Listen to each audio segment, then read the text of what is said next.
გარემოს დაცვის და სოფლის მეურნეობის სამინისტროს გარემოს დაცვითი ინფორმაციის და განათლების ცენტრმა 2025 წლის კონკურსის მწვანე ჯილდოს გამარჯვებულები გამოვლინა. ნომინაციაში გამარჯვებულებს გარემოს დაცვის და სოფლის მეურნეობის მინისტრმა დავით სონღულაშვილმა დამსახურებული წარმატება მიულოცა. მისასალმებელი სიტყვით გამოსვლის დროს მინისტრმა ყურადღება გარემოს დაცვითი ცნობიერების ჩამოყალიბებაში პედაგოგების როლზე გაამახვილა. ღონისძიებას ასევე ესწრებოდა განათლების, მეცნიერების და ახალგაზრდობის მინისტრი ალექსანდრე წულაძე, რომელმაც საკუთარ გამოსვლაში სკოლებში გარემოს დაცვითი განათლების დანერგვის მნიშვნელობაზე ისაუბრა. კონკურსში მონაწილეობა მთელი საქართველოს მასშტაბით 200-მდე პედაგოგმა და აღმზრდელმა მიიღო. გამარჯვებულები სპეციალურად შექმნილმა საკონკურსო კომისიამ გამოვლინა, რომლებსაც ფულადი ჯილდოები, ასევე პარტნიორი კომპანიებისგან საჩუქრები გადაეცათ. გამარჯვებულები 1000 ლარიანი ვაუჩერებით და სპეციალური პრიზებით გარემოს დაცვითი ინფორმაციის და განათლების ცენტრმა დააჯილდოვა. კონკურსი მწვანე ჯილდო 2018 წლიდან ტარდება.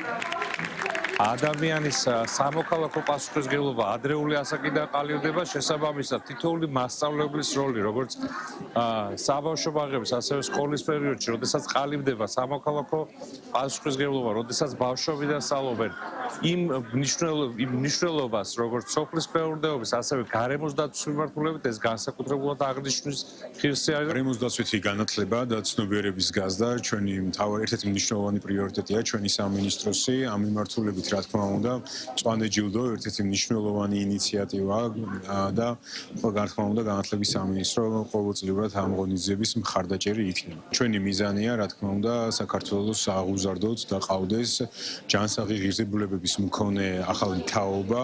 საკუთრებით დიდი როლი აქვს მასწავლებელს, როგორც სკოლამდელი, ასევე სკოლის პედაგოგებს, იმისთვის, რომ ჩვენი მომავალი თაობა კარგად იყოს გათვითცნობიერებული იმ გამოწვევებში, რა გამოწვევებშიც ჩვენ ცხოვრება გვიწევს. პედაგოგისთვის გარემოს დაცვითი აგრარული განათლება 21 საუკუნის გამოწვევაა და 2025 წლის მწვანე ჯილდო არა მხოლოდ აღიარება, არამედ უდიდესი პასუხისმგებლობაა მომავალი თაობის წინაშე. მე დღეს ხელში მიჭირავს მწვანე ჯილდო, მე ვარ ბედნიერი, მე ვარ ამაყი და მიხარია, რომ იმ საქმეს, რასაც ვემსახურები წლების განმავლობაში სათანადო შეფასება მიიღო ამ საქმე უბრალოდ და ბედნიერი ვარ იმით, რომ ბავშვებს პატარა ასაკიდანვე ვასწავლი გარემოს მოფრთხილებას.